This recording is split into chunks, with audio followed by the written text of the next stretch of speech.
Every time. Every single time. Every single time. Oh, what's up? I'm Pete Last Guy. I'm Rick Robinson. And, this is In or Out. We're gonna go through the upcoming pay-per-view. This time, it's the Raw exclusive pay-per-view, Hell in a Cell. And we're going to tell you with each match which one of us is in or which one of us is out. We've both taken a couple of matches each. There's 4 matches on the card so far that have been announced. 8. Each of us takes 4, and we're going to tell you for those matches. And then we'll add them up at the end and see if we're in for this show or out. Let's go. First match looks like announced on the card. We got some cruiserweights. So, join us in Cruiserweight Corner. I'm making it a thing. Oh. I insist this is a thing. So we got a 6-man tag team match.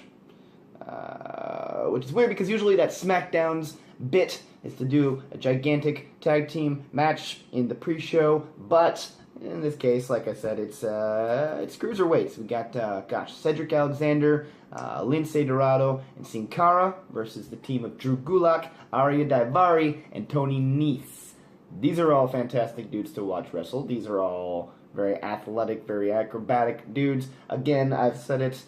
Since they brought the cruiserweights into Raw, I am endlessly optimistic. I wish, though, that that it wasn't the pre-show, first of all, and that instead they had 2 cruiserweight, singles matches on the main show. As it stands, we do have a championship match between T.J. Perkins and Brian Kendrick, but I don't know. Again, this just kind of feels like they're shoveling them up to the side, like, hey, take a look at our cruiserweights if you want. It's almost like the old way that they would treat the women's division. Yeah, like That's the best way to like they bring out the cruiserweights, bring out the ladies. It's very much the same. So until we get a cruiserweights revolution of sorts, as much as I really do enjoy watching these dudes wrestle just for this match on principle, I'm kind of out.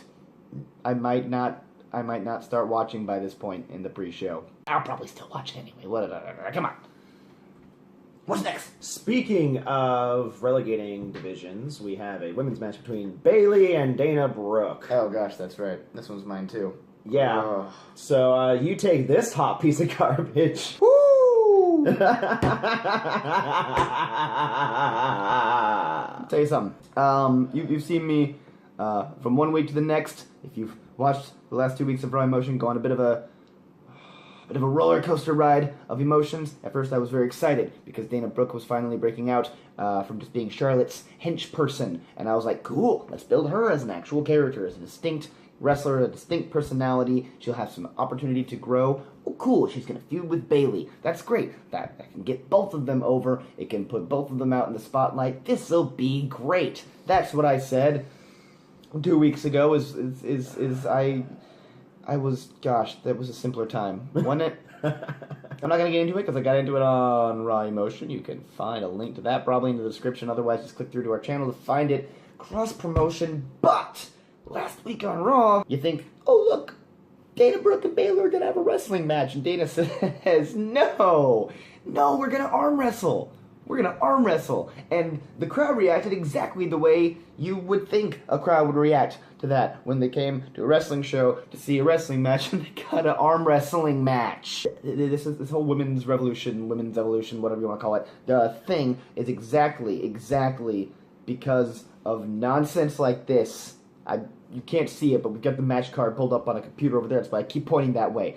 But this is the dumbest. It's so dumb. I'm just negative excited for this feud. I don't want to see it. I probably will catch part of it, but I'm not going to be paying very close attention. As much as I love Bayley, I think she deserves a push. This is not how to do it. So again, I'm Mr. Negativity today because I'm out for that particular match. I mean, if it makes you feel any better, at least they're treating the women with the terrible segments they've done for a bunch of men's matches for who knows how long. Equality. Arm wrestling. It's just as dumb with women as it is with men. Topple the patriarchy, as it were. Speaking of Vince things and huge things, we're going to talk about some realist guys and a club, and they're going to fight each other. And I haven't watched Raw in 3 weeks. I'm going to fully admit to that. Spoiler alert. Spoiler alert. The club has been losing. Yeah. Because what else do they ever do? It'd be cool if they were a viable threat to do anything, but they just keep losing pay-per-views. Well, and to catch you up just real quick on Raw, the last 2 weeks they've had two singles matches. I think it was Gallows versus Cass, and then Anderson versus Enzo the next week. Both weeks losses for the club. First week just basically a squash match, and then last week Cass interfered and got a heel win over on the club. So, because of course he did. But it's okay, because if you do bad things to bad guys, it's okay. That's WWE logic. I love Enzo and his cocaine-fueled insanity, but I don't care. I wish I cared about the Raw Tag Division, and I don't care, because it's not built in a sense where I want to care about these guys, even though I love the performers. Like, I'm pretty sure I'm just out on this, but, like, it'll be a good match. I'm sure it's going to be a good match, because the club are going to just lobber knocker Enzo into oblivion, and then Big Cass is going to come in and literally throw his weight around. So...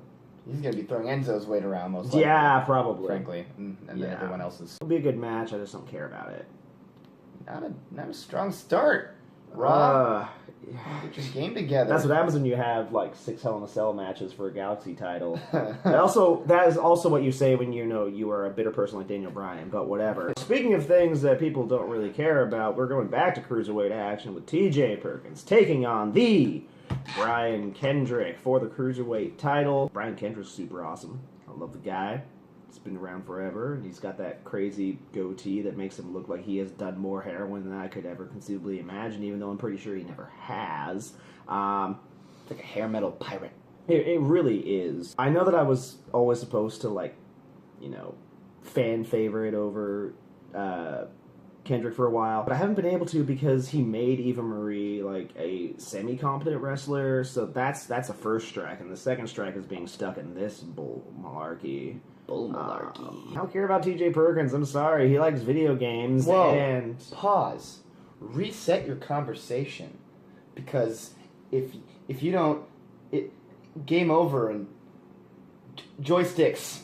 Although I do like the knee bar. I like that he finishes, guys with the knee bar. That's cool. Little head spin thing that he does when he does a little head scissor head spin thing. Yeah. Whatever you call. Yeah, the Hurricanrana thing. Yeah, he goes to that well a lot, but it's cool, so I'll give him that. Anyway, what was your verdict on this one? My verdict's going to actually be tentative in because we've already had one match between them on pay-per-view, and I think that in the second one they know you need to knock this out of the park, especially once you get higher up the card with all the stuff they're going to be doing. You need to shine. And I'm hoping that the agents can work with these guys to make that happen. So I'm going to tentatively say dabs out of dab. Weird build aside, yeah, this should be a good match. All right, we're gonna a tag team match coming up here. This is the culmination of what has been a bit of a very distinct storyline, and a storyline that I've actually kind of enjoyed from the start, even when I didn't think I was going to. This is we're talking Sheamus and Cesaro. They've got their title match finally against the New Day. Like I said on Raw Emotion, it seems like they kind of hustled up this storyline real quick because they didn't really start being an effective tag team until last week. I mean, this week on Raw. They stretched out that whole gag with, how though we don't get along, do you get it yet? For way too long. And then just in the go home show before Raw, it's whoa, suddenly we're good. Weird pacing aside, it's a match between the New Day and the tag team of Cesaro and Sheamus, which like I said, have been enjoying way more than I thought I would. It's been more fun than it has any right to be. The New Day is defined by the phrase, more fun than they have any right to be.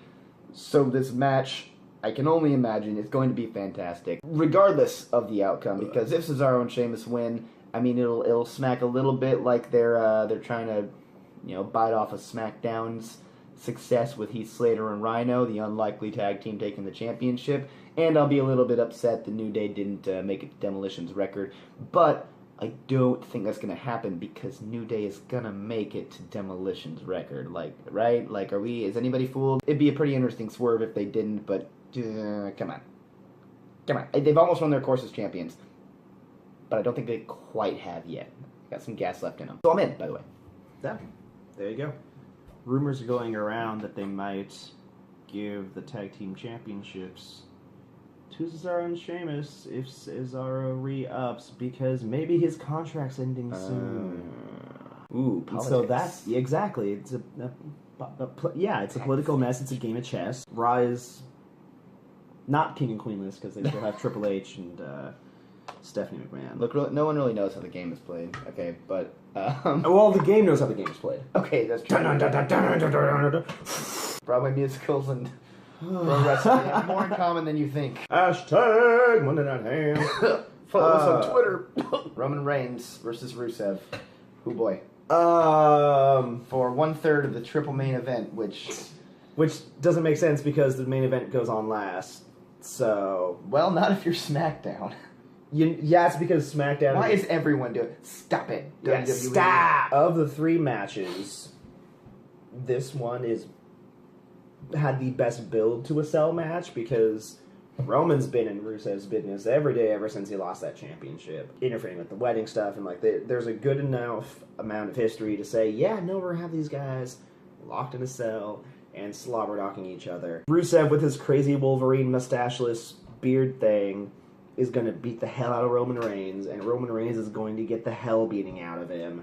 But he's gonna get out of that cell somehow, probably because of that chest protector, which is illegal. But I'm in for this because all this match is going to be is needless, burly, sweaty, sexly man violence. Sexly. I don't know why that's not an adjective already. Needs to be. Exactly. Sexily, not good enough. Sexly. It's gonna be wonderful. Hoss. Yeah. I kind of wish it would go on last just so they could break the cell. Yeah. But That'd be fantastic. that probably won't happen, so they'll just use weapons and whatnot. Since we have a triple main event, you're not going to have the same spots Yeah. in the Hell in a Cell matches, which is kind of going to hinder them. They're gonna have to get creative at least. Yeah. So, like, you can't have all 3 of them go on top, you can't do the things off the side, and I believe that the Roman-Rusev paradigm and the way that they work together is best suited to be doing whatever the hell they want. that's gonna be the weapons match. Yeah. All right. Well, speaking of that triple main event,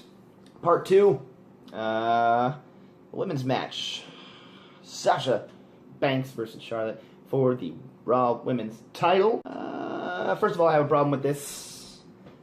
Same problem a lot of people have. Obviously, the whole triple main event situation. Again, triple main event, that isn't a thing.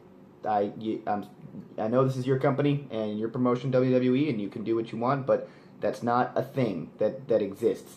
There's not a triple main event. Stop it. Here's the thing, Vince, and I know it's you holding this up. We all know it's you holding this up. Everybody else backstage, I'm sure, is completely on board with this, with making the women's match the main event. All the fans are on board.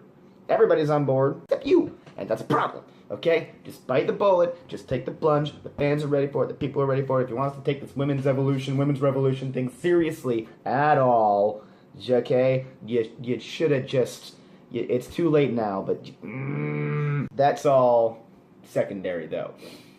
I'm 100% in for this match because obviously I am. This is Sasha versus Charlotte inside Hell in a Cell. First time we've had a women's match inside Hell in a Cell, and I think these are exactly the women to do it. I feel like the rivalry between them may have fizzled a little recently. It was pretty strong for a little while there, especially when Sasha was fighting to get her title back. But since then, it feels just a little bit less, but just a little bit. You know, it's still there enough for me to be like, I'm excited to see these ladies just show us the talent that they have, and show each other and the company they work for that they deserve to be there and they deserve to be at the top of the card, and that the women deserve a prominent place in the WWE and specifically in Raw. I'm excited to see what kind of spots they do because, again, the Reigns v. Rusev is probably going to be the weapons match. Is this going to be the really high elevation spots match? Is Sasha going to break herself in half at some point? Probably. Who knows? Let's find out together. Wrestlers, do they wrestle? Do they wrestle things? Let's find out. Dang it. Anyway, obviously I'm in. This is going to be fantastic. Come on. History is happening up in Boston, and... oh, shoot. Yeah. It's in Boston. It's in Boston. Oh, no, not again. Yeah. Oh, Sasha, no. Owens, Rollins. Probably Jericho for some reason. Yeah, And the list will be there, and it's just like, what is that? Give us the list. The most important thing in this feud is a list. But to Jericho's credit, he got a list over Yeah. how good that guy is. Twice. Twice. I can see this being the sort of match where they do new things with the Cell, especially because Seth and Kevin can get in Triple H and Vince's ear and be like, hey, we want to do these new things. Let us do this. So I'm excited to see all the crazy crap they're going to do, because I guarantee you they're going to do something you've never seen before. I am in. Well, I think that makes us, just in the order that we read them, even 4 up, or 4 down, 4 up. That breaks us even. It's follow us on Twitter. Yeah. Anyway, do subscribe to the channel though. Do like this video. Do share it. We, like I said, broke even. So hey, Raw, I think you're about to step up your game, because we've been in on everything up until this point. This is a weird pay-per-view with a weird build, but I think we're all still pretty excited to see it. We just might not be paying very close attention for the first half of the show. Let us know in the comments if you are in or if you're out. And, discuss the upcoming pay-per-view. Discuss whether you think it should be a one main event or a triple main event, if you're as mad about that as I am.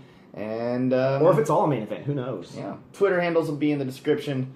Handles? What year is it? Anyway. 2016. Something like that. Anyway, here's a main event you won't see this weekend. Darren Young on Gangrel. Looks like he's getting elbow dropped through the top of the Cell. Oh my god! The Cell! The Cell! Oh no! They broke it! They broke it! They broke it! My god! My god, Maggle! Maggle! We've never seen this before! We've never seen this before! Darren Young, he's got Gangrel! He's got him! Choke slam! He's up! He's up! 1, 2, 3! Donna, Donna! He is your B&B champion, Darren Young! My god! Bye. Which one of us is in, and which... I'm gonna start it again. Galaxy intergalactic title? I don't know. Ha. Daniel Bryan. That's not Daniel Bryan. Yeah, That's seriously. not what Daniel Bryan sounds like. Hi, guys. Daniel Bryan is Mark Wahlberg. Hey, guys. Hey, I'm Daniel Well, Bryan. I mean, he's almost Daniel in Bryan, miles okay? He's almost in miles with John Cena, so it basically works. Hey. Hey. No. Blah. Brah. Brah. No, but really. Yeah. Not about the Twitter, about the choking. Let us know in the comments if you're in, or if you're in every time.